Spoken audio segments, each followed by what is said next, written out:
کہے کہ ہمارا رب اللہ ہے، پھر اس پر جم جائے، ان پر فرشتوں کا نزول ہوتا ہے، نہ کوئی غم کرو نہ خوف، خوشیاں مناؤ جنت کی جس کا تم سے وعدہ کیا گیا تھا۔ اللہ کی ربوبیت پر اطمینان جب انسان کو ہو جاتا ہے، میرا رب اللہ ہے، ربی اللہ، انسان کے لیے نہ کوئی کھٹکا، نہ کوئی خطرہ، نہ کوئی خوف، نہ کوئی حزن۔ جو کچھ ہو رہا ہے کس کے اذن سے ہو رہا ہے؟ اللہ کے اذن سے۔ اللہ کے اذن کے بغیر پتا تک نہیں ہلتا۔ یہ کوئی اندھا بہرا مادہ نہیں ہے جس سے مجھے کوئی خوف ہو۔ اندھا بھینسا چلا رہا ہو اس سے تو ڈرنے کا ہر انسان کو ڈرنا چاہیے، نہ معلوم کس کو ٹکر مار دے، لیکن نہیں، اس کائنات کو چلانے والا ایک سمیع و بصیر خدا ہے۔ وہ جو میرا دوست ہے، میرا ولی ہے، اللہ ولی الذین آمنوا یخرجہم من الظلمات الی النور، اللہ اہل ایمان کا ولی ہے، ساتھی ہے، پشت پناہ ہے، مددگار ہے، حمایتی ہے۔ بتائیے جسے یقین ہو جائے کہ اللہ میرا مددگار، اللہ میرا محافظ، اللہ میرا پشت پناہ، اللہ میرا حمایتی، اس کے لیے کوئی خوف ہوگا؟ اس سے کوئی ڈر ہوگا؟ میں مثال دیا کرتا ہوں ایک بہت سادہ پنجاب کے دیہات کی۔ تو بڑا چودھری ہے اور کوئی غریب کسان ہے، اس غریب کسان کے جانوروں کو ہر وقت اندیشہ ہوگا چوری کا، کوئی میری بھینس کھول کر نہ لے جائے، کوئی میرا بیل کھول کر نہ لے جائے۔ لیکن جس کے بارے میں یہ سب کو معلوم ہو کہ وہ جو بڑا چودھری ہے وہ اس کا دوست ہے، اس کی بچیا کو کوئی خوف ہوگا؟ اس کی بھینس پر کوئی ہاتھ ڈالے گا؟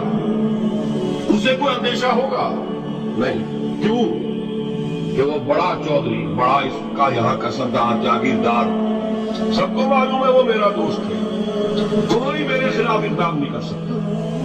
اس دنیا میں یہ چھوٹی سی بات اگر آپ کے دلی اطمینان اور سکون کا باعث بن سکتی ہے تو ذرا تصور کیجئے۔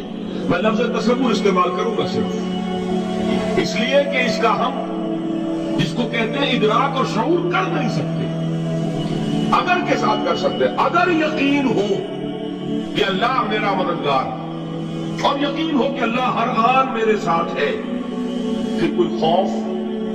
کس کا خوف؟ کوئی شے اللہ سے بالا تر ہے؟ کوئی قوت اس سے زیادہ طاقتور ہے؟ کوئی اس کے ارادے کو بدلنے والا ہے؟ کوئی اس کی مشیت کے آڑے آنے والا ہے؟ یہی بات ہے جو حضور نے فرمائی۔ یہ ایمان کا حاصل ہے لوپ رباب۔ دیکھو اچھی طرح اس بات کو ذہن نشین کر لو، اگر تمام انسان مل کر تمہیں کوئی نقصان پہنچانا چاہے نہیں پہنچا سکتے، مگر جو کچھ اللہ نے لکھ دیا ہو، اور تمام انسان مل کر تمہیں کوئی نفع پہنچانا چاہے نہیں پہنچا سکتے، مگر وہ شے جو اللہ نے طے کر دی۔ آپ پھر میں کہوں گا ذرا طاری کیجئے، اسے فرض کیجئے، اسے سوچئے، اگر اس حدیث پر ہمارا دل جھکا ہوا ہو تو کسی سے ڈر ہوگا؟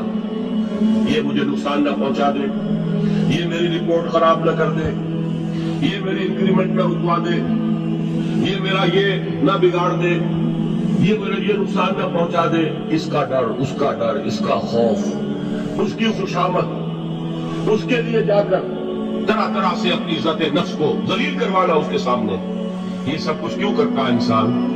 جب سمجھتا ہے کہ اس کے ہاتھ میں میرا کوئی نفع ہے، اس کے ہاتھ میں میرے لیے کوئی ضرر ہے، یہ مجھے کوئی غضب پہنچا سکتا ہے، یہ مجھے کوئی نقصان پہنچا سکتا ہے، یہ میرا کوئی کام بنا سکتا ہے، یہ میری کوئی ضرورت پوری کر سکتا ہے، اسی کا نام شرک ہے۔ جہاں آپ نے یہ سمجھا کہ غیر اللہ کے اندر کوئی طاقت موجود ہے، وہی شرک ہے۔ بتوں سے تجھ کو امید ہے، خدا سے نومیدی، مجھے بتا تو صحیح اور کافری کیا ہے؟ شرک تو یہ ہے۔ جس پر بھی تمہیں یہ خیال ہے، کلمہ ہے یہ کلمہ سوم، لا حول ولا قوت الا باللہ، ذرا اس پر دل کو کبھی اگر آپ تصور کریں، پھر فرض کریں، دل ٹھک جائے اس پر، کوئی طاقت نہیں۔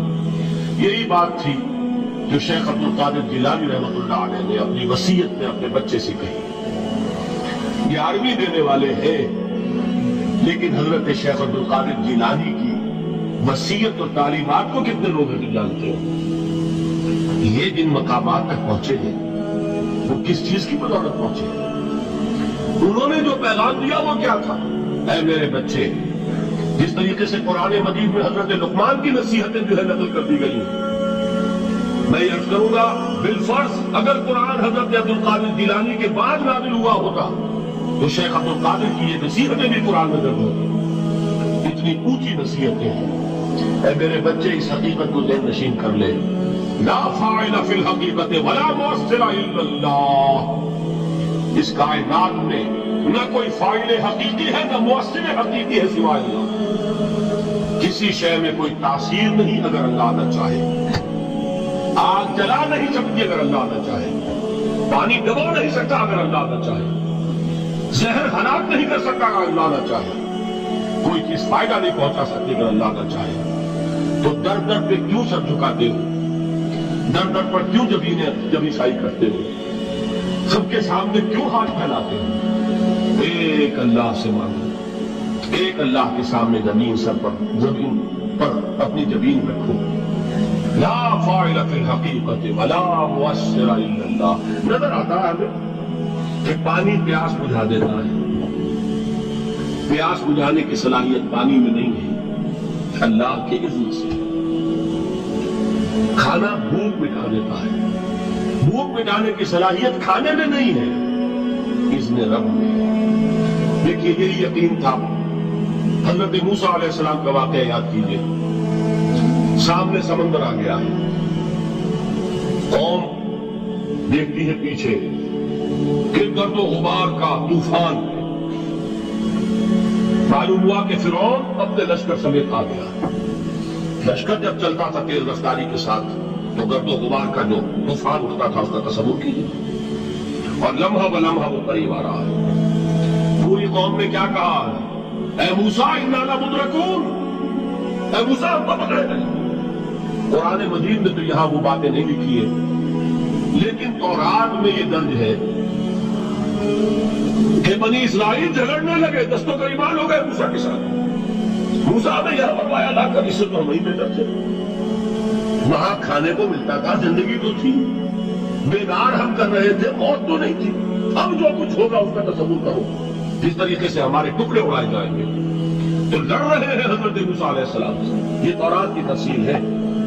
قرآن میں صرف اتنا آیا ہے، پریشان ہو کر انہوں نے کہا انا لمدرکون، موسیٰ ہم تو پکڑے گئے. اس وقت موسیٰ کا جواب کیا ہے؟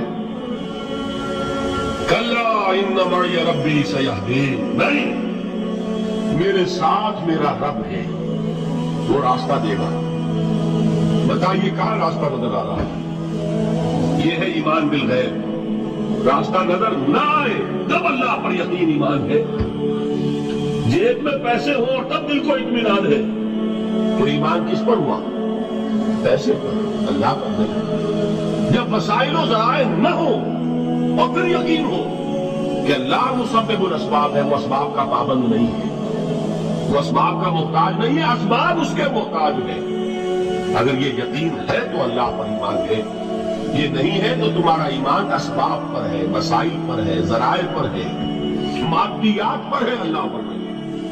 اس وقت کہاں راستہ تھا؟ وہ راستہ تھا سمندر ہے اور ادھر سے لشکر آ گیا ہے. کلا ان معی ربی سیہدین. اب دیکھیے ایمان کہہ دینا آسان ہے، ہوا معکم اینما کنتم، جہاں کہیں بھی تم ہوتے ہو اللہ تمہارے ساتھ ہوتا ہے. لیکن اس کا یقین قائم ہو جائے تو زمین و آسمان کا فرق واقع ہو جائے.